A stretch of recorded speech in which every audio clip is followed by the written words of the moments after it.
Welcome into the Holton Ahlers Show. On the other side of the break, ECU head coach Mike Houston. Hey, it's time to ask him the hard questions. Is he under the hot seat? Does he feel the pressure? What does he expect from the offense this year? How hard was it to get rid of Donnie? Hope you enjoy the show. If not, as always, that's too damn bad! Holton Ahlers turns, and Holton will take off and run himself. He's at the 40-yard line. Holton Ahlers to the 30. Look at him go! 20, 10, 5. Touchdown, Pirates! There's local politics, bud. it's showtime! Welcome back in, and boys, we got a good one again. ECU head football coach Mike Houston joins the show. Coach, welcome in. Thanks a lot. I'm honored. Let's go, Coach. You know? So this is a big gig for me, you know? Yeah. I get to be on the Holton Ahlers Show. In studio. Yes. So let's just pretend the studio's not here. The cameras aren't here. The mics aren't here. Who's the starting quarterback?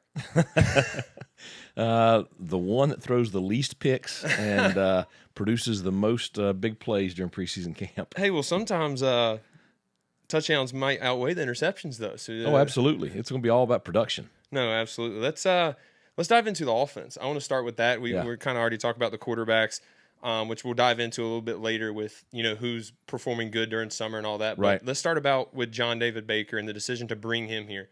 That's a different offense that you've really never been around. How difficult was that decision, and how were you convinced to finally pull the trigger on that? Well, just coming off of last year, and this was something that started, towards the end of the season last year. Just I knew we had to make changes, and I wanted to do something that I thought we were going to be very good defensively this coming season. Yep. We were good last year. I think we're going to be every bit as good or better this year. I wanted something that can match that from a standpoint of being very explosive. I want to be very aggressive, something that kind of matches the mentality that we have for the defense that we want for the whole program. And so you start looking all across the country, and I'm telling you, I spent a lot of time and talked to a lot of people. Yeah. And it just came down to about 3 people towards the end. And once we did on-campus interviews, and I had a group that kind of helped me with the interview process, we were all on the same page that he was the right one. And, you go through interviews and stuff, and you think you got the right one. But then after going through this spring, I'm convinced that we made the right decision. He's been exactly what I wanted coming in here, just from every real angle, from fitting in with the staff to injecting confidence and, just an aggressive mindset with the players, and the players, they believe in him. So, I could not be more excited to watch this thing kick off August 31st. Let's go. That gets me pumped. You would really, really enjoy playing in this offense. I bet so, yeah. I'd imagine so. Would have been nice. No, I'm just Sorry. One thing about him is he's young, and especially in today with NIL and transfer portal, like, you got to build relationships. And sometimes it's just hard when you're older to build relationships. So, like, was that a big turning point? Was like, this guy has a ton of potential. He's young. He could connect. How much did that, take in? Well, the big thing was just everybody I talked to in the industry. And I'm talking to people at the highest levels across college football. They all kept saying the same thing. This guy is the next big star. He is the next one that's going to be just wow. And when you get around him and you spend time with him, you understand he's smart, he's very organized, he's a great leader, and I think the youth does help. Yeah. Especially with the players, I think it helps them kind of just kind of attach to him a little bit easier. 100%. And the helmet mics this year, we talked about it off air last week about how important that is, because people don't even realize just sign stealing. Excuse me, that was Caden's go-to was signaling in. Are y'all still going to signal in plays, or is it just directly talking to the quarterback and him telling? So just with how fast we're going to go, we're still going to signal because there is the mic cuts off at 15 seconds or the snap of the ball. Yeah. It does not cut back on until the ball is set and the ready for play whistle's blown.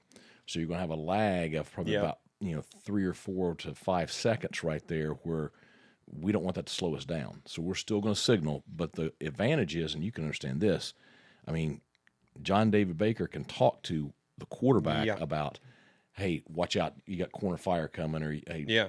trap pressure or whatever, or set the protection of the field. Whatever he wants to tell him just last second, he can give him something if it's something that hadn't, the quarterback had already ID'd. Yeah, and that's huge. Like my short time in the NFL, I remember playing in the preseason, and like we would even have just run checks, and Right. it was so easy because like we would have 100 run checks, and like I would know them and study them, and then during practice he wouldn't tell me like, all right, it's 16 straight alert, 17 Wanda, and then I would have to know, all right, 2 tech running to the left, or 2 tech running to the right, 3 tech running to the left. Right. But then in games, he would get on and say the same thing, 16 straight alert, 17 Wanda. If it's a 2 tech, go to the right. He would tell me that. Right. And I'm like, holy cow, this is so much easier. I didn't know he was Right. going to do it. One thing with that, though, is, he's been a field coach at least from that. Is he going to move to the box just so he can see better? So he'll be in the box. And I told him I'm good with whatever he wants to do. Yeah. And I'll just tell you from my experience when I was a coordinator, when you're in the box, it's like you're watching film. Oh, I mean, 100%. you can see everything. And when you're on the sidelines, you can't. Yeah. And so you're relying on whoever's in the box to tell you what's going on. I mean, all you can see on the sidelines is what's right in front of you. Yep. So, he's going to be in the box, which that's, he's going to have a great vision of the field and everything. So it's going to be interesting to see how it plays out. So, Yeah. I think that was something that Coach K did early, was on the field. And when he moved up in the box, like I think it opened up a whole different level and kind of opened up the game a little bit more. But that also leaves a huge impact on who's talking to the quarterbacks on the field. Right. Who do you already have in mind who's going to do that? Or is it like GA sometimes do it? I mean, who's going to be doing it for y'all? Well, you're going to have Coach McKay, who's coaching the tight ends, who's John David's right-hand man. Okay. Speaks the same language. And so he'll be the one talking to the quarterback just face to face. But you got to remember now, they still have the helmet mic. Yeah. You got the phones on the sidelines. Yep. I mean, John David is going to be the primary communication with the quarterback. Yeah. I think my main question for that is like, you got to have someone that can just understand that sideline role. If the coordinator is up top, is just almost like sometimes calming someone down. No doubt. It's more of just maintaining composure, highs and lows, than it is like coaching X's and O's. And like that's something that Flynn was really good at with me, and Caden was really good at with me when Donnie moved up, was keeping me no matter what. Like if I threw a pick, they're like, all right, get the next one. And like no one really, Shore was really good at it when he was here. But like you can kind of just find like roles within players. And that's something Caden really found a huge role at, is doing. It's just kind of like, because that's a massive role, getting the quarterback back into the game or keeping them on the level. So that'll be kind of cool to kind of figure out who takes that role, if it is the tight ends coach, if it is a player down the road, a backup quarterback. Right. Let's dive into the quarterbacks, and let's dive in. I was very impressed with Holton Ahlers. I met him on his visit. I've seen some of the film. I've been really impressed. I mean, you went and got a Big Ten starting quarterback who has multiple years, and you're going to play in a fun offense. Like that's as good as you can get with NIL and recruiting now. I thought that was all we were going to get. Then we go get Jake Garcia, a guy who's also played, a big-time recruit, got a big-time arm. Kind of talk about those guys, because most people thought it was Caton's job, and then Jake Garcia comes and has a really good spring. Kind of dive into that and, how the summer's going.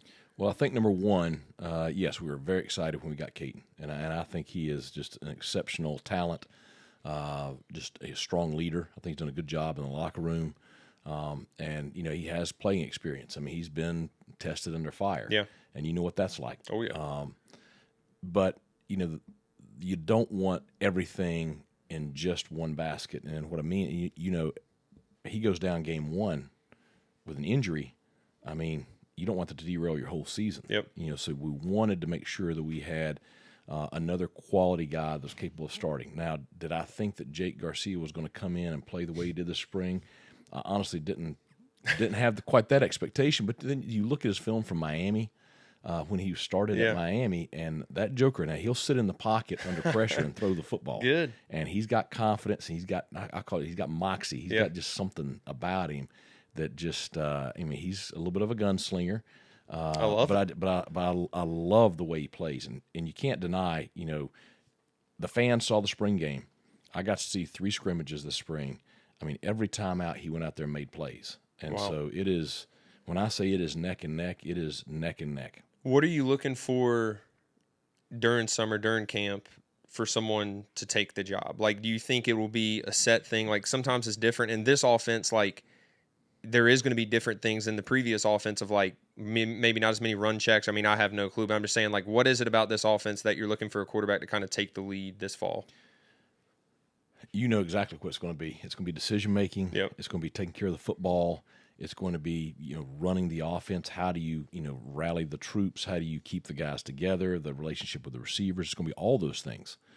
And yes, this offense does go fast, but I'm telling you, there are very few plays where it is run this. Yeah. I mean, there is something decision-wise to make every single snap. And it's, it is a lot of RPOs, much like what you ran. Yep. It's just, the canyon splits are different. Yep. Okay. That's going to really stress the apex players on the defense.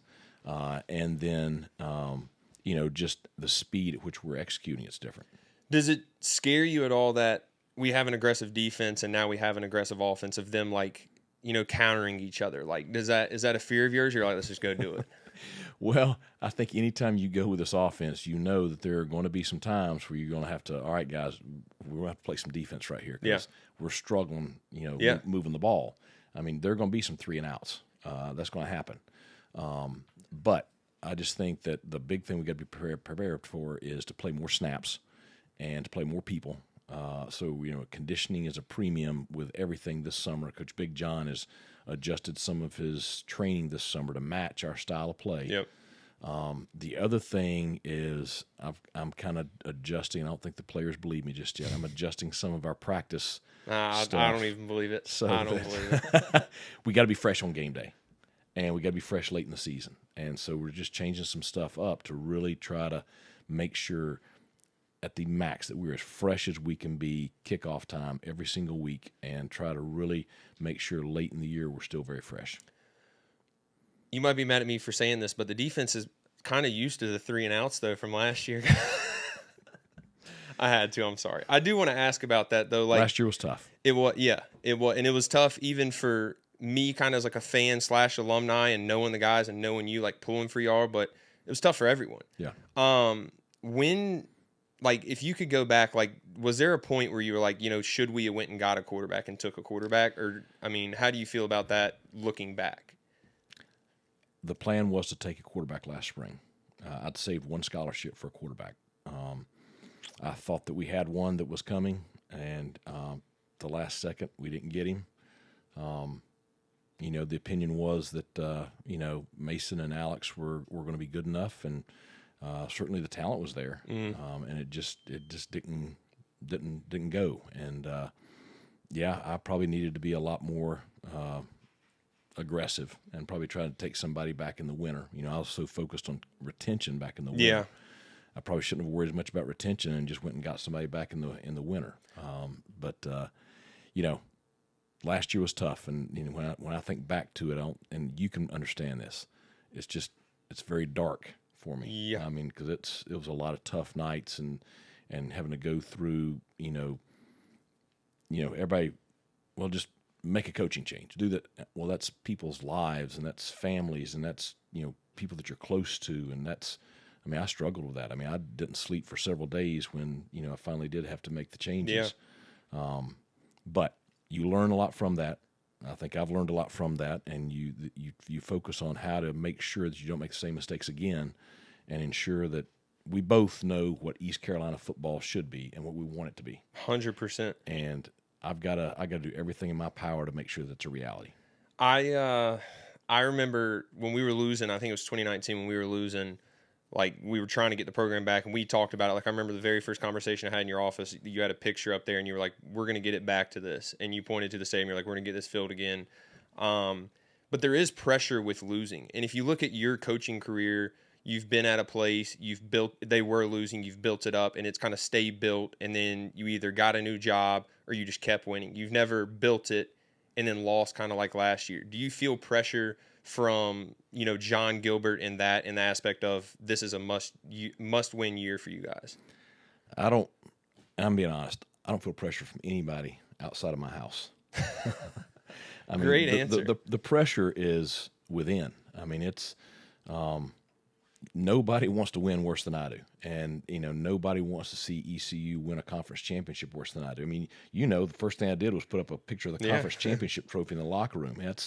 That's the goal. And I think that as rough as last year was, I think you could see the greatest turnaround in recent college football history this year. And now we got to take care of our business one game at a time.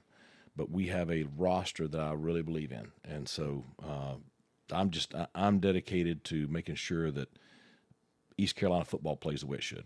Absolutely. And I mean, people who've played for you and the fans know that you're the guy for the job. And like our very first episode, actually, I said they're a 2-10 football team. They're not a 2-10 football program. And there's a difference between having to shift the culture and just making some minor tweaks. Because if you look at last year, like the defense was a championship defense. Now they may be forgot about because you went 2-10, but if they come and play that way this year with the offense that you're talking about, then they actually are a championship defense with a championship team. The schedule, let's talk about that because it's very, very winnable. I know you're going to dive into too much on it, but it is a very winnable schedule with our conference now. I mean, all the big dogs kind of left after last year or after 2 years ago. Does that, you think, attract transfer guys in to say, look, we can win a championship even though we went 2-10? This conference is up for grabs. There's not a top really dog right now that has completely taken it, and we can do that. Well, I think that there's no reason why we can't win the conference championship. That's what I would say.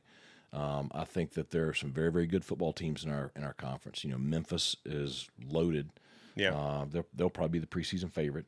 Tulane has a lot coming back. They'll be very good. UTSA, South Florida, Florida Atlantic has a lot coming back. But there's not a team on our schedule that we can't beat. I mean, and the players know that. Yeah. Now we got to keep it focused on Norfolk State, and then we'll worry about Old Dominion after we get through Norfolk State. But if we can do that, and just keep that mindset throughout the year, there's no reason we can't be sitting here celebrating something big in December. Well, I think it's nice you start off in Norfolk State, not Michigan. So that's probably this is the first time since I've been here that we have a game like this to start the year. No, I know. So. Every single time I was there, I was like, dude, are you kidding me, Caden? What do you got? Yeah, Coach, you mentioned a couple minutes ago retention in that offseason last year was a hard part. Curious, with NIL the past couple of years, how has that changed you as a coach in your recruiting process, or maybe it just changed you as a coach in general? You don't like it, but you got to adapt. You got to evolve. Yeah. NIL is the most critical factor right now that we have, and I say that, and it's not. Our players, they're awesome. I mean, the culture and in our locker room, the character of the young men in our program, just everything about what we have right now is so positive. But NIL is very important to maintain that. And, everybody gets excited about, NIL to attract a transfer quarterback or a transfer tight end or a transfer, DB or whatever. But we got to understand that we have really, really good players in our program right now. We got to make sure we take care of them too. And I'm just trying to, help, our fan base understand that. And it's a year-to-year thing. I feel very good about our roster this fall. And I feel, very good about the NIL that Team Boneyard has helped provide for our players. They've done a phenomenal job, and our donors have been extremely generous. But we've got to do the same thing this fall and have, NIL money, ready in December to, take care of the players that have great years this year and take care of the young guys that we're going to depend on next year, in addition to, whatever transfers we bring in. What's the hardest aspect of that? Retention nowadays, or is it finding the new transfers when you might lose a guy or a guy graduates? I think it's a little of both. I mean, you got to retain your top players. There's no doubt about that. And I think we did a great job of that this year. The guys that we had to retain, we retained, and the guys that we brought in have meshed very good with them. But for me, and it's changed a little bit, but now just understanding those portal windows, there's certain things that are going to be available certain times of the year. We talked about the quarterback. There was not a quarterback in the spring portal window that was a, known starter, a guy that could come in and start. There wasn't. So, thank goodness we did so good in the winter portal window. Yeah. But, that's just understanding what's available when. For the most part in the spring portal window, you got a lot of guys that, are not going to play at the school they're at. That's the reason they're getting in. So then you got to run the question of, are they good enough? So, there's so much to it.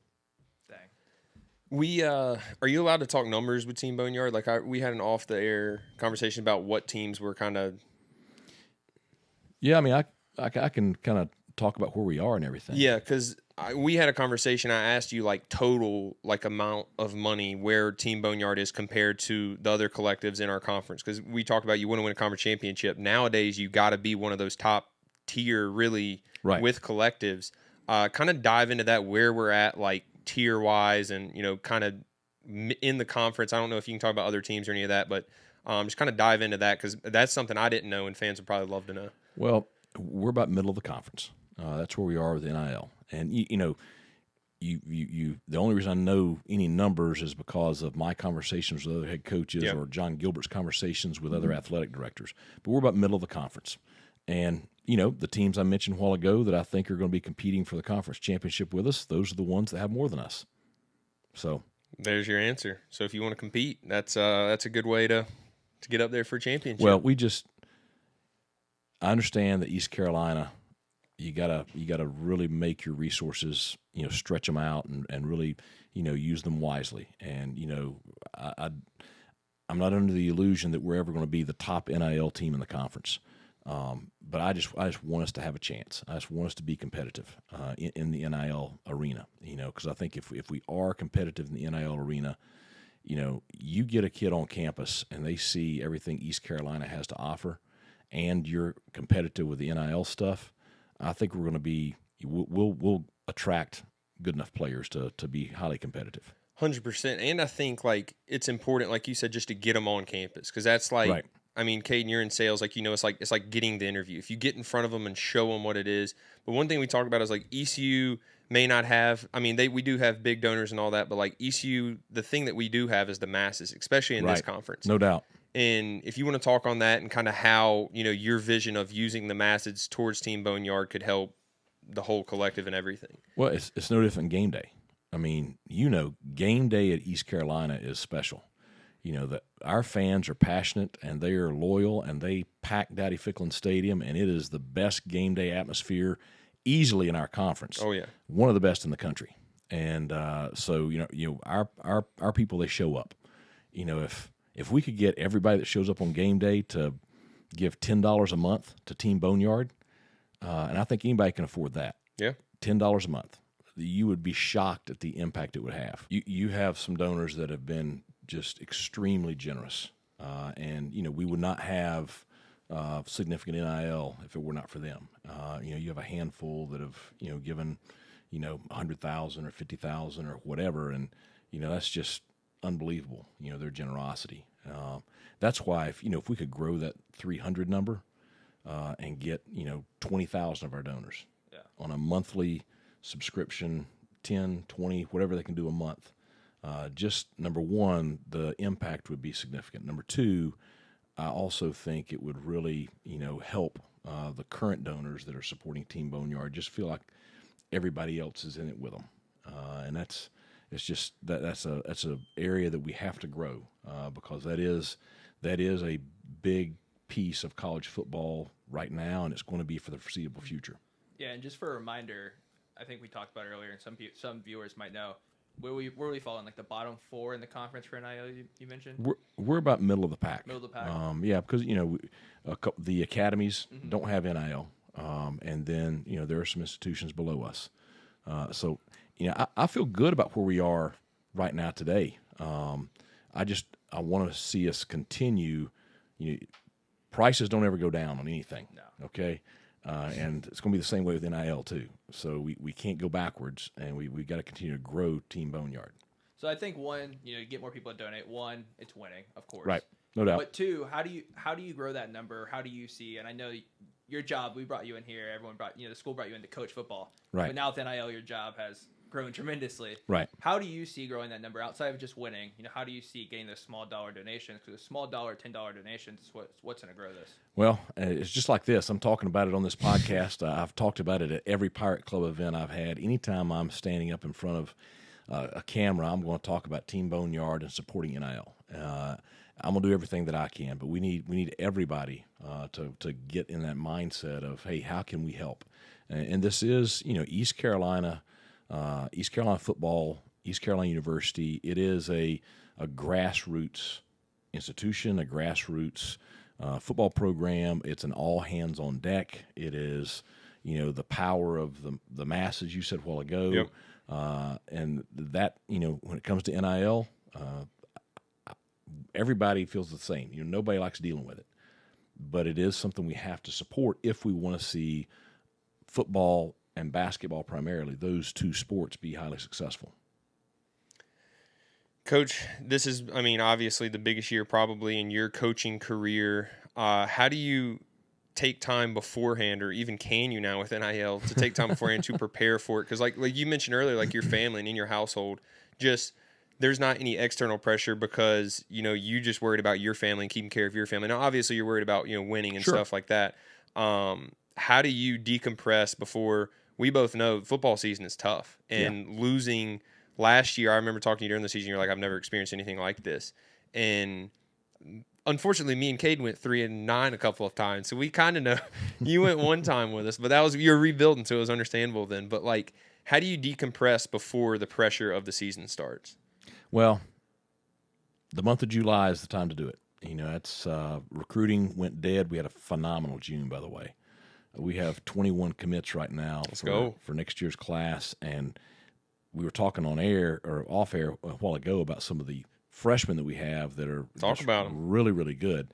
And you look at these kids. I just think the positive of all this transfer stuff is I think we have the ability to sign a higher level of incoming kid right now than we have in the past. Well, there's nobody's signing as many. That's true. Everybody used to sign 25.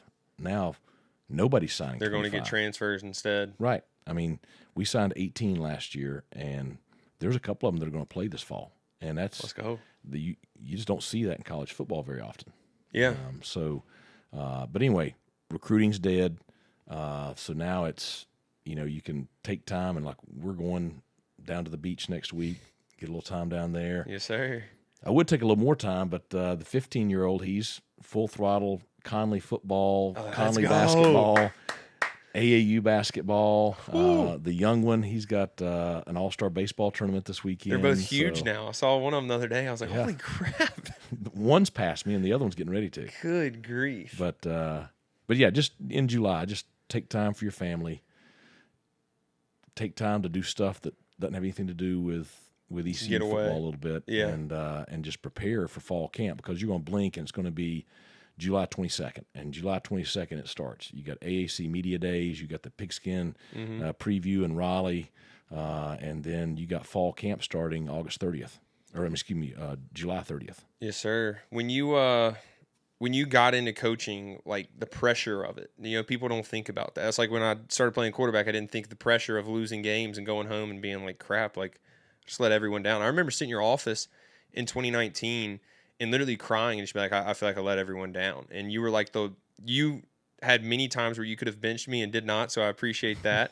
But you were always the one to like, and I talked to Caton about this actually, and I was like, look, I was asking if you've tested him yet in any ways, and I was like, you're not even going to notice that he tests you until you're done. And do you consciously do that is my question. Because like your first year, 2019, like I was starting at the end of the year, and I'm like, you come in and I'm like, yeah, I'm the starter, I'm good. And then you made me and Reed Herring compete during camp. And I remember going and asking you, and I was like, look, what can I do to be the starter? And you're like, just stay the course. And I left, and I'm like, what's that even mean? Stay the course. Like I was asking if there's anything extra I could do.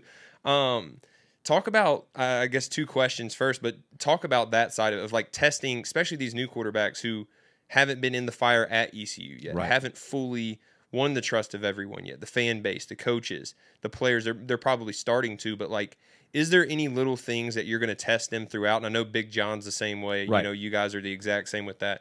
Throughout summer and throughout fall camp, that you want to see them kind of in the fire. Well, I think one, John's doing that right now, and you know exactly what he's doing. Oh yeah, and he's preparing them mentally.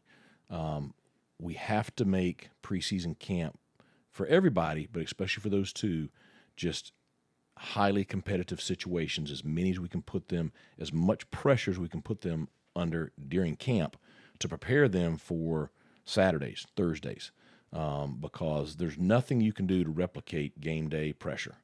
But anything you can do to come close, you got to do that. And so, there's going to be different We're going to operate different during preseason camp this fall also. I mean, those scrimmages, we're going to treat them like game days to the extreme of we're going to have a scrimmage at night just because our first game's at night. Heck yeah. And, just get them in the stadium under the lights because, it's just different. It's different than going at 9 in the morning. Oh, yeah. So, but trying to put as many of those pressure situations, put them in those before August 31st. I think a big thing that will be a telltale sign is like how they deal with failure throughout camp. Because like they're going to have failures, and like every quarterback, and I'm sure they want to go in and have the perfect camp, but like some of their probably most important, times in that camp is like coming off of failure. I remember talking to Peyton Manning at the Manning Passing Academy, and he was talking about how he has the record for most interceptions as a rookie.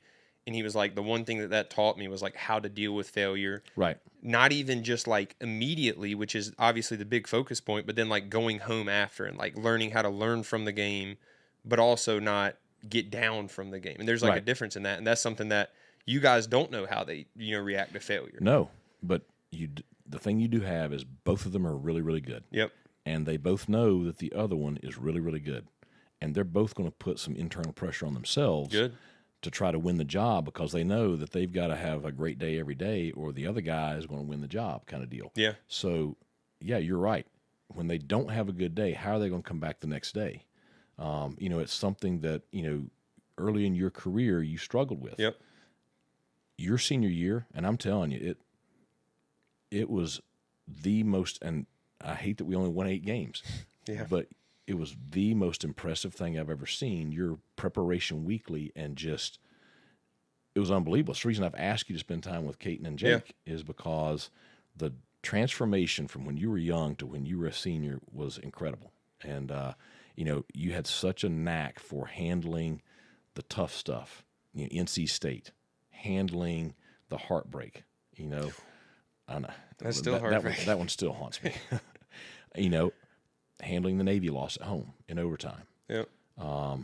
You came back and you played great the next week. You came back and you played great the next week after NC State. I think that's something that you got to learn by going through it. 100%. Well, it only took me 5 years to figure out how to. So, Caton, you got anything? Yeah, I got a little speed round for you. You ready for it? Okay, all right. We're gonna rattle them off, and you just answer as you go. All right? Caton, get closer to the mic. I don't know why it's being weird. This mic is messed up today. All right. All right, Go you ready, ahead. Coach? Favorite EC moment so far?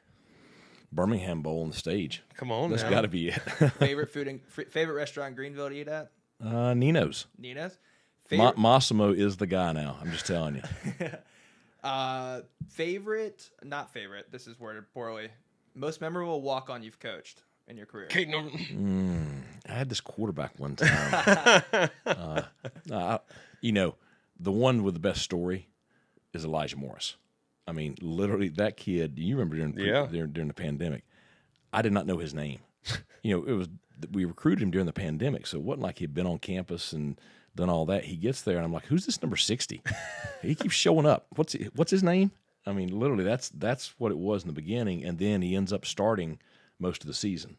So, just what an incredible story. You gave him the scholarship at Temple, right? Yeah, at Temple. Yeah. After the win, I when remember that. the game that we almost didn't play. Good grief. We Yeah. sat in the locker room. We were like, what are we doing? It was a speed round, but that was a good story to share. Yeah. Favorite football coach you look up to? It's probably been Nick Saban, just because of how just elite he is at preparation, coaching a team, building a roster, developing coaches. I mean, he was elite at everything. And then last one, what's keeping you up the most for this upcoming season at night? NIL. Back to the NIL. You gonna pull Nick Saban, your idol, and leave college football early and retire? Go live on the lake? No comment. I love what I do for a living. I'll say that. I've griped a little bit about the money stuff a little bit during this, but every day, like just before we had OTAs this morning. Yeah. Just being out there and being around the kids and just your interactions. I mean, that's why you coach. I mean, all this other crap, that's the stuff that keeps you up at night. But the players, you guys, the players now, that's why you coach. Give me the itch. You make me want to. You need to. NIL, I don't know. We'll have to see. It'll be gone by the time you get to the position you have to worry about it. But, Coach, appreciate you for joining. We believe in you. I mean, we've said it multiple times. Appreciate that. This program is built for someone like you to be here and for someone you to lead it. We're excited. Go win a conference championship. Yeah, let's go. August 31st. Yes, sir. Go Pirates. Go Pirates. Thanks for joining. That interview was brought to you by our friends at Anson Belt. True Pirates. Coach Houston rocks their belts on game day. Their official belt of ECU. Check it out, Caden. We're big fans of them. They actually also got a July 4th sale going on right now. 20%. We're about to post on all of our social medias. Some sick July 4th and American flag belt and buckle. You got to check it out. I rock them all the time. I rock them during the Pirate Walk. Coach Houston, like I said, rocks the official belt on game day. Go check it out. AnsonBelt.com, Caden. They're as good as belts you're going to have. They're the best. And honestly, I've worn mine so much, it's gotten a little worn out. So I'm going to have to hopefully get myself a new one on the 4th of July sale they got going on. Yeah, 20% off. Go check it out. AnsonBelt.com. What an interview, Caden. I mean, he opened up a little bit. Even you said, you're like, he's opened up to us off air. But sometimes as a coach, as a head coach, you can't be as real. But one thing about our show is, like I've said, and we've been very true to that, is we're going to ask the hard questions. I'm going to ask if he feels the pressure from John Gilbert on if he thinks he's going to get fired or not. And I didn't say the word fired, but he knew what I was saying. And I out of respect to him, I didn't say that. But he understood the question. Mm-hmm. But he also answered it extremely well, that there's no pressure greater than in his household. And that is, as a man, the best answer you could possibly have. Yeah, I agree. I think, honestly, we played under him his first 2 seasons. I played under him for 2 years. He played under him, what, 3 or 4? 3. Four. 4, my bad. So I always say that was probably the most open up I've seen him truly be in a long time. So it was excited to see that. I think he's excited for the year. I think he's comfortable. I think he's really excited for where they're at as a program. And that's the point of the show. Like you said, you come on the show, and when it's just an aspect of it, you open up a little bit. You don't give the PC answers. You come out, you come alive. And I really liked him grilling into the fact, kind of what he liked about the players, what he liked about John David Baker, sharing the woes of the NIL, the struggles that he's had. I just really enjoyed it. I think it was fun seeing when he came in and was kind of more restructure the ship, and it was like military sergeant, to now seeing him open up and having more of a personality as players, and more of you had that near the end of your career. I never saw that out of him, so it was fun to see. Well, I'll tell you, the great ones improvise, adapt, and overcome, and we've said that, and that's kind of like a Navy SEAL type thing, but he's had to adapt. He came in and shifted the culture, and at that time what was needed was an Army sergeant of sorts, of putting the pressure down. This is what you're going to do. You're going to fit the culture, and then he built the culture. And then last year he almost kind of kept that same style. He'd opened up a ton, not saying he didn't, but he kind of kept that same style, and it wasn't successful. But now you see him shifting to a whole nother thing. Everyone knows he's a defensive coach. I remember his first meeting with the team, and you'll probably remember it too. The first thing he said, we're sitting front row, and he's like, we're going to run the damn ball. And I'm thinking, oh, and God. Control the possession. Yeah, and he's like, we're gonna control, win time of possession. And I'm like, oh, this is like scratching a fork on a chalkboard to a quarterback, man. But it ended up working out for us, and he got it changed around. But then this NIL thing is a new aspect of his. He has to be like a general manager almost now as a head coach. And that's why Saban's leaving. That's why Roy Williams is getting out. Like, these people are tired of doing that and having to be the GM type. Chip Kelly goes from head coach for UCLA getting tons of $1 million in NIL to just going to coach quarterbacks in OC at Ohio State, because he said he just enjoyed being in the room and not have to worrying about that anymore. Yeah, it was cool to see, because even Houston said his favorite aspect of the job is being around the kids. That's what he loves. Hardest part, NIL. He said he wouldn't leave it because what he likes trumps the hardest part. But the thing is, what I kind of thought is, this guy's a salesman. He has to be a salesman now. This is a sales role. You got to build the relationships with the players. You got to then show them, hey, this is the deal for coming here. We're going to give you X, Y, Z. And then you could do all that. You could show them a good deal. You could build the relationship. It's kind of like this before, but it's even more now. That you could lose that player. That player could walk out that you don't retain. It seems like a really tough gig, and hearing that the hardest part for him is the NIL, kind of blows you away. It's kind of, this is what college football is today. Some coaches adapt. Some coaches don't. Some coaches whine about it. Some coaches don't. And Houston didn't really whine about it. Hey, this isn't my favorite part, but I'm going to embrace it. Well, he has to do it to win, and he understands that. And that is something that I tip my hat to him to, is him understanding things had to change to do it. Him and Donnie were great friends, and he kind of said that, and he was like, look, I know these people. His wife was Amanda was good friends with Misty. Like, they were together at JMU. He got rid of Bob Trott the first year, and you remember that. Like, we're in a team meeting, and Bob Trott was our DC, and like, look, we sucked in general that 2019 year. I mean, we had good offensive games, but like, we went 3-9, and then our first meeting back, we hadn't heard anything of it. It hadn't got to the media, and Coach Houston goes up there and he says, I fired Bob Trott. I think we can be better on defense, and my goal is to keep the program first, and we're going to move on that way. And everyone's like, what? He got rid of Coach Trott after 1 year, and they were close. But at the time, he put the program first, which is what he had to do with Donnie, even though they were great friends. And look, Donnie knew that. And actually, I texted him. He's going to come on. He's going to go. He's going to come on in studio too. I'm excited for that. We're going to get him on because talking about a funny dude and a great guy. I don't care what you have to say about him as a football coach. I thought he was a really good coach. You look at the history and the statistical records at ECU. Donnie Kirkpatrick on offense is probably connected to 80% of them. Whether it's me, Justin Hardy, Zay Jones, and Shane Carr. I mean, and some of the best jokes / puns that you can get out there. We'll have some of those. We'll get them on. But like going back to Donnie and the Trot thing, Houston even was like, hey, I think people forget a lot of times, this is someone's life, this is someone's job that I have to take away from them. I have to say, hey, go find a new job. Maybe those two guys are older. This is their last ride. This is their last stop. There is no, new stop for them. So that was another aspect. Like I appreciate him calling out, like, hey, this is hard. Like, it isn't just firing someone and filling that in with someone new. Like, this is someone's livelihood. This is what they've done the last 30, 20 years. So I like just seeing that emotion come out of him. It was a good interview, and that was brought to you by Worth Chiropractic, 2 convenient locations on Arlington Boulevard. Look, the back doc. He's going to get your back right, whether it's a sports-related injury, car accident, or anything in between. He will get you back to being you. Maybe it's just a simple adjustment. Maybe it's a couple times you got to go back and forth. He's the perfect guy. 1-800-BACK-DOC. Call that today for Worth Chiropractic and his team to get you back to being you. And we have a new sponsor, Caden. Who's that?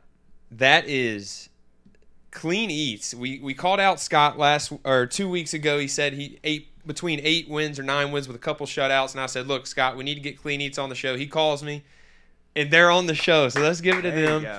All you got to do is call Scott. Yeah, call Scott. But he's a great friend of mine, and Clean Eats definitely had me performing at my best when I was at ECU in Arlington Village on Red Banks Road.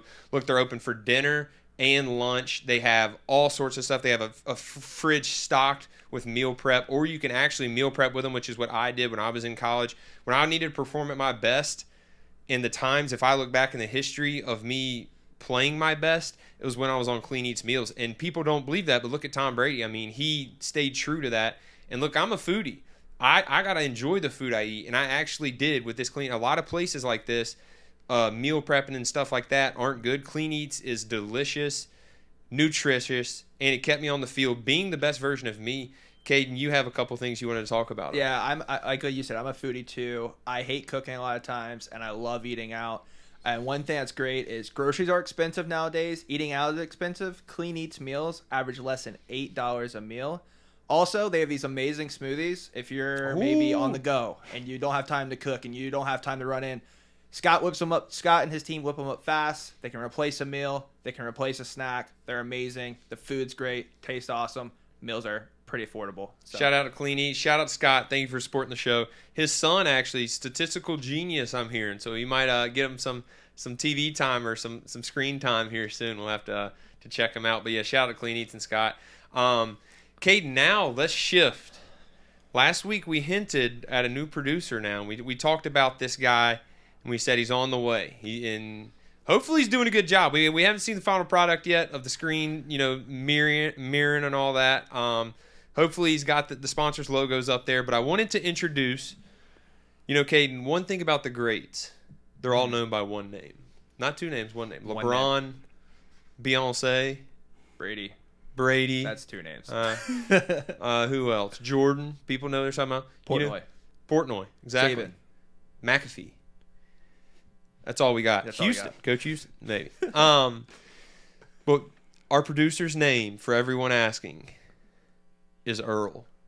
And we're about to introduce you to Earl. I want to give you a few facts that I've figured to know about Earl. I met him over the phone when we were doing this search. I interviewed a couple of candidates. He was the perfect one for the job, and I'll tell you why we believe he was perfect for the job. He's a film major. We clip and edit and do all sorts of things with our show visually. So that's check one.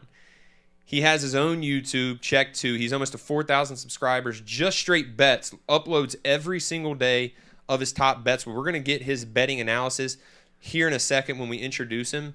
And we have some exciting news on the way with betting for college football this fall. And he actually has, Caden, a paid subscription channel, I would say. I like that. For his bets. So we're going to have to get his take on that. Everyone, Caden, clap it up for our producer, Earl. Earl, welcome to the show, brother. Tell us kind of about yourself. Let's get into, just talk about yourself a little bit, and then I'm going to ask you a couple questions, and we'll fire it. Yeah, I appreciate being on. I'm currently heading into my senior year at East Carolina, so I'm currently living in Greenville as well. I live in the pirate life, so that's fun as well. Yes, sir. I do a show every single day for sports betting and things along those lines. And I've been doing content creation for probably close to a decade now, and YouTube and all things along those lines. So it's just something I've always had a passion for, and have enjoyed doing. So definitely fun to be able to work with you guys. I love ECU athletics and following the teams and all that. My followers all know that. Everybody knows about East Carolina that watches Earl Sports Bets. So it's definitely fun to be able to do work with you as well, and to dive into other content adventures as well. Yeah, man. Go ahead. What is your X username so our fans can start following you? Yeah, my Twitter username. I'm one of those. I still call it Twitter. That's just the way it is. It's at Nicholas_Earl, and then for the Earl Sports Pets page, it's at Bets Earl. Okay, we'll give it a shout out. So yeah, you can find me there. I recap every single bet I make on my Twitter page as well, and I'll have we're gonna do it. We're gonna start tagging you. We're gonna start tagging you on the show. Talk about your fandom of ECU. You were telling us off air. Kind of talk about that. You go into games. Just talk about that. Just your fandom of ECU. Oh yeah.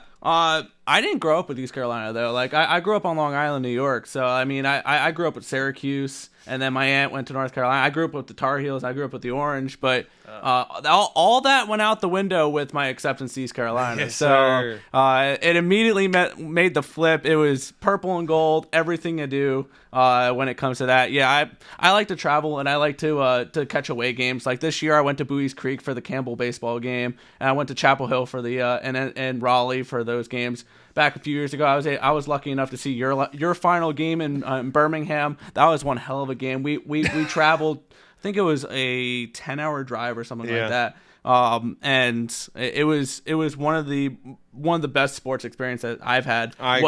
Just the entire trip and everything involving with that as well, which is so much fun. I like to travel to see East Carolina athletics, mainly baseball and football. True fan. Oh yeah, we dive deep into it. So one thing I want to dive into with Earl is we interviewed a couple of people, pretty rigorous interview process, and one thing that stuck out with Earl was he's kind of like me, got a little bit of a degenerate side. The sports gambling really got me.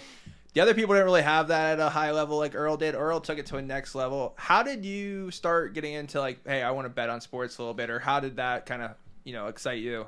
Well, mainly for my main sport for years has been baseball, and it really we had a feeling me and my brother were going to be like bettors and stuff like that, because back when I was like 8 years old, I would be able to tell you what's Jose Reyes' batting average, and with the New York Mets and things like that, I would know all the stats of like the 2008-2009 New York Mets and stuff like that, and things along those lines. So I that was where it kind of started, and we used to play like poker when we were like 10 years old as well. So we started learning stuff like that from a young age, and then eventually it turned into DFS because it wasn't legal in North Carolina for a while. So we would do DFS, and then we found sports books and stuff like that to be able to bet on actual games. So it was all just like, it was bound to happen. It was just like a win type of thing. All right, Earl. So our fans, let's get back to some content now.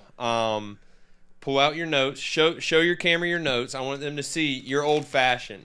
He's old-fashioned. Can you see it? Yeah, there we go. Talk about the odds for East Carolina for the next season. Then me and Kate are going to dive in a little bit more, and you can too. But talk about your odds and kind of what you're feeling with the team next year. Yeah. These odds came from DraftKings Sportsbook. I stuck with the one book just to have just the basic odds out there. What is your book? What's your favorite book? DraftKings. I use DraftKings, FanDuel, Bet365. Fanatics is another one I like because they give you like rewards for where you bet a certain amount. Like you can use those rewards to like get like jerseys. And I collect jerseys and stuff like that. I think I'm only missing like 3 NFL jerseys. So we have like a huge collection of jerseys that you'll probably see throughout. Let's go. When I come and produce stuff here. Dive into to the odds for the Pirates this next year. Oh yeah. One thing that caught my attention a little bit here. Obviously, we mentioned with Mike Houston, they went 2-10 last year. And their win total is actually a 6, and it's juiced towards the over, which means that they're projecting this team to be a 6-7 win football team this year. And when you look at them to win the conference as well, the American Conference, they have the 6th best odds. They're 18-1. Basically, for those who don't know at home, when I say 18-1 odds, a $100 bet is going to win you $1,800. So if you take a little piece of East Carolina to win the American Athletic Conference, and now that is to win the American Conference Championship game. That's not the regular season title. They have to win the championship game. There are currently 5 teams that are above them, which Coach Houston was spot on. Memphis is the favorite heading into the year, followed by Tulane, UTSA, South Florida, and Rice. So those are the 5 teams above East Carolina when it comes to odds there to win the American Conference. So they are expecting them to be towards the middle of the pack, kind of like what Mike Houston was indicating with their NIL money and things along those lines. Is they're right where they are projected to be. So that's kind of where their odds are, which is about middle of the pack for the conference. And then the fun one that I wanted to throw in there, just because we can all dream, right? They're plus 300,000 to win the national championship. So let's go. So for those wondering, that would be $100. If you put $100 down on that, you would win $300,000 if they won the national championship. That's what those type of odds mean. Or my joke is, if you put $10 on it, you'll lose 10 because it's probably not going to happen. So yeah, that's kind of what the odds are looking like for East Carolina football coming up. My question would be, if you put $10 on it every season for the rest of your life, do you think that eventually they will win a national championship before you die? No. In any sport. What about any sport? No. Listen, I hope so, and I really it'd be awesome, but it's so hard. We've talked about it the last few weeks. Coaches talked about it. It's so hard to win in any sport that I don't know. Could they make it to the playoffs now? Yes. Could they win it? I think the separation, the gap in the NIL is so big. No. I agree. I think it's going to be tough, but we talked about it last week. This is the greatest time for a G5 school, Group 5 school, to make the playoff in football, and it's because all these teams are going to one conference or 2 conferences now, so that's going to help. What are they going to? They're not going to send 4 teams from a conference. They may, but if there's 4 teams from a conference, their record aren't going to be as good. Plus, the 12-team spot gives the little guy a chance to get in.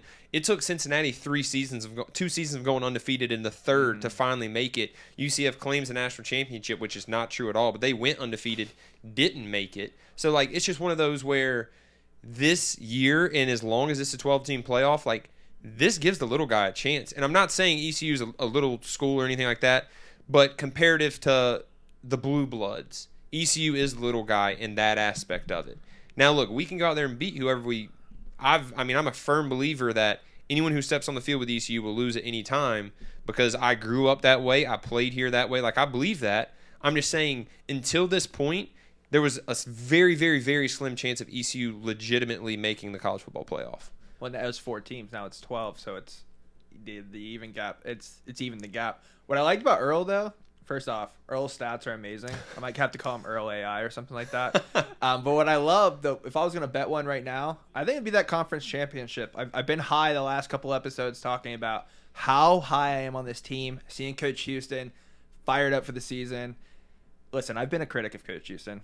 I didn't say that. I should have probably told him just come out. You should have. But you know that. We've both been critics of Coach Houston. And I told you the last couple weeks, I've been drinking the freaking Kool-Aid. And then seeing Coach Houston again today, fired me up. He brings that energy about him that fired him up, fires me up, fires people up around him. I like that conference championship bet. Now, is it guaranteed to hit? No, obviously none of them are. But I like that, and I love the bet to win over 6 games. I think that's an easy bet to take this year. If not, we're flat in our face. But I think those are 2 great bets to take. Obviously, the conference championship one's more of a long shot, but I love the 6.5. Was it 6.5 or 6? 6. It was 6. 6 minus 125 to the over. Oh my God, hammer that thing! So, I love those 2. Yeah, I think it's I'll probably end up taking the over 2. I mean, because look, if not, we love Coach Houston and we like what he's doing here. I don't really know the offensive staff other than that, like personally now, but I know some of the defensive coaches and some of the other people in the build. But I know Coach Houston enough to know that like he's the right guy for the job. Now, does he need to win? Yes, because like if not, then he won't be here. But he knows that, and I'm not going to sit here and act like I wouldn't want him gone if we don't win. As much as I love him as a person, he said the same thing. Like he had to fire Donnie because it's a business decision. Like he understands what business he's in, but he has to win this year. And I respect him for sitting there and answering that question of internally is way more pressure than external. And that is the great ones. That's how it is. Conor McGregor actually said, he said, if anything can affect you, if you're so strong internal that nothing can affect you externally, then you're good. And that I took that my senior year, and I remember talking to the quarterbacks about it. We had like a 30-minute meeting after a lift. One of our guys was struggling. I told him that quote, and I was like, look, as a quarterback, like you got to be locked in. No one can be able to get to you mentally. Nothing externally can affect you, because if so, you're in trouble. And we talked to Coach Houston about like as a quarterback, a big part of it is like knowing how to fail. And like even he said, like I struggled with that early on in my career. And you know that too, of just like I would get so down on myself because like I wanted it so bad that you eventually just have to learn how to like let go. Whether it's good or bad, you have to learn how to let go and just say, you know what, let's get on to the next one. The last play doesn't matter whether it was a game-winning touchdown or a game-losing pick. It doesn't matter. And someone who really struggled with that, who I'm good buddies with, is Owen Daffer. Like that state game took him off the rails. Clearly he didn't have a good year, ended up getting benched. But the year before, he hits the game winner in Annapolis against Navy, and then the rest of the year he's kicking boots. Like he rode the highs, but he also rode the lows, and like that's what you can't kind of do as an athlete. Yeah, it reminds me of do you watch Ted Lasso? Yeah. Oh yeah, Ted Lasso's a great show. And remember when? Not gonna get into the situation, but remember when they went and fought the fan? Yeah. You just never know what's going on in people's heads. Yeah. And some players, even coaches, we're all people. It takes you different ways. People ride the lows. I'm the highs better than other people. People take the lows lower than other people. So I'm not saying fans don't be fans, but at the end of the day, people are people too. Yeah. And it's cool to see like Houston open up a little bit more. I'm back on the interview conversation now, but yeah, I love that. Who's next? Who are we interviewing next? We've gone back-to-back weeks, just absolutely crushing them, in my opinion. Who's next? Who are some people that you're trying to talk to? I think there's conversations going on right now to get. First of all, if you want a guest on X, tag us at Holton Ahlers Show. We're gonna make it happen if you tell, like, to the best of our ability. If there's a possibility, we're gonna make it happen. Like I said, we're going to have Donnie come in here in studio. We're going to ask him the hard questions too, but also y'all got to hear some of the stories that we've had together. John David Baker is going to be up here soon. I just talked to Coach Houston about it. Coach Harrell, we're going to talk to. We're going to work on getting Cliff Godwin on here. We have some big names coming into town for games that I'm not going to announce yet, which will be fun, but I'm not going to announce who's next week, but those are some possible names here in the future. But before, I want to give a shout out to Wayne Hardy Law. If you've been in a car accident, you need a lawyer, and you need someone to treat you like family, that's the Wayne Hardy difference. Call 1-800-INJURED. You see those big billboards. Big Wayne is winning cases and winning his clients money. Call 1-800-INJURED. Shout out to Wayne Hardy Law for supporting the show. We also check out our X and social medias. We'll be giving them a shout out here soon with the links and everything to get connected with them. Also wanted to give a shout out. The gear got delivered like as soon as we started shooting the show.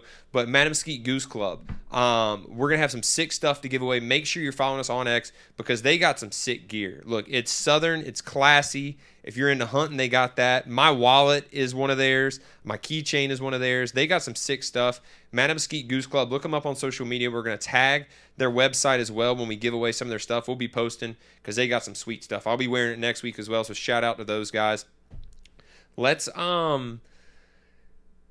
Let's talk a little bit about the quarterback situation. We posted on Twitter, who do we think who do the fans think will be starting quarterback next year? And pretty much everyone said Holton Ahlers. I don't know if you got your phone right now. Check the data. But I'm gonna give you my opinion on it. And genuinely, we asked Coach Houston about it, and he straight up said, whoever plays the best. But then he slipped up. He slipped up. Did you slipped catch up. that? I almost called him out, but I was like, I don't know. I should have did it. He said, if you didn't catch it, he said, if Holton goes out there game 1 and gets hurt, we got to have someone to play. And I'm like, I know. Is Holton the starter? But I will say this. I think he's the presumed starter. He's the guy who came in, and then Garcia's the guy. It sounds weird. I'm thinking about Mason Garcia, but Jake Garcia is the guy that came in and, like Houston said, surprised people. It didn't surprise me. He started at Miami and played well. If you look at his stats aren't bad. Yeah, they're not. And I'm just going to go ahead and tell you, this offense is very, very, very quarterback friendly. If you know how to run this offense, this thing's going to be rolling. It's going to be rolling. It's going to be fun to watch. I'll tell you my opinion on it, Caden. I think Holton's going to start the year, but I think Jake Garcia is right there with him. I just think Holton better go in and have a really good camp. And from everything that I'm hearing, he has the moxie, even though Coach Houston used that word for Garcia, which from what I'm hearing, everyone is pleasantly surprised with Jake Garcia. But something about Holton Ahlers, about the way he carries himself in the weight room and everything in between. He understands the privilege, first of all, of being a quarterback at East Carolina, and also what it means to carry a chip on your shoulder and push your teammates. But what is your opinion on it heading into it? Yeah, I think Coach gave it away accidentally. I don't think he realized it. So I think he announced, but unofficially. But I agree. He obviously brought him in for a reason first. Then he told us, hey, I was looking for guys. I know that in the spring that, we're looking for places to go. Those weren't your first choices, but shocked that, Jake's been playing so good. So I think what's great is, if you think about it in a blackjack terms, the dealer this season laid out an ace for us, and they asked for some insurance. And Coach Houston got himself Jake Garcia. Unlike last year, we got the ace. We didn't have no insurance. I think this time, if something happened, if Holton Ahlers goes out there and performs poorly, which none of us hopes, we have a solid quarterback that's performed at a high ACC level, even played for an SEC team. And if he gets hurt, we have that as well. So I think we're in a really good situation. I'm excited for the season. I'm excited for both quarterbacks. I know I don't want to play in a 2-quarterback situation, and I don't think Houston's going to do that. But if both of them play, I'm excited to watch both of them either way. I am too, and I think like that Norfolk State game, you probably will see both. Hopefully it goes as planned and we get a chance to see both. And look, maybe it's just like spring. They both played really well, and then you're like, okay, we have 2 good quarterbacks. Who plays better game 1? You give them both a half. Because games like that, you have the opportunity. He talked about it. They don't play Michigan game 1 right now. And that's just kind of how it is. But also something that I'm really interested in is he said he used the term gunslinger for Jake Garcia, and I was pretty interested in that. Because this offense, if you got a gunslinger, man, Shane Carden was a gunslinger. I think I was a gunslinger. Like that mentality of just, we got to go ball. Let's do it. So, Earl, what is your take on the quarterback situation and kind of what Coach Houston said? Yeah, I think he kind of gave us that hint that Hauser was going to be starting game 1 potentially, and I look forward to seeing what these two can do because I do think they can potentially split time there during at the Norfolk State game if it goes the way it plans, because they'll probably be significant favorites in that game. So looking at that, and then also the other thing that I really picked up on when Mike Houston was talking about this offense as a better for me. This team sounds like a team you're going to want to bet some overs with, because he sounds like they're going to be because he mentioned the defense is going to have to play more plays. That tells me their offense is going to keep it moving, and they're going to play a high pace. They're going to play more of an air raid type of offense potentially, and it's going to be a higher scoring, more exciting brand of football this year for East Carolina potentially. So I think we can potentially see this team play more over the totals type of thing. That's the way I was kind of understanding the way Mike Houston was explaining this offense. Earl, I agree with you 100% there. Curious, last thing for you, Earl. As a fan who's never met Coach Houston before, what was hearing his thoughts on the season, thoughts on everything, what was your thoughts of just that whole interview from your perspective as a fan who's never met him before?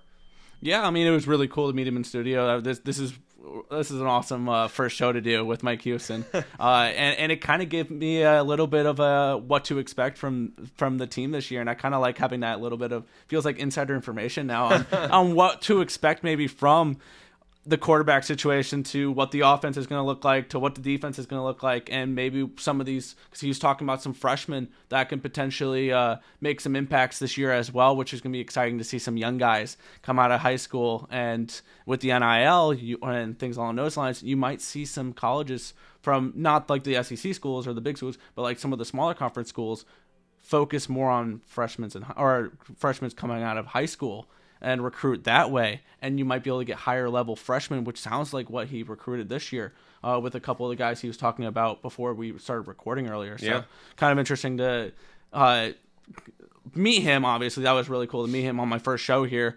But then get like all this information for the football team this year as well. I'm excited, man.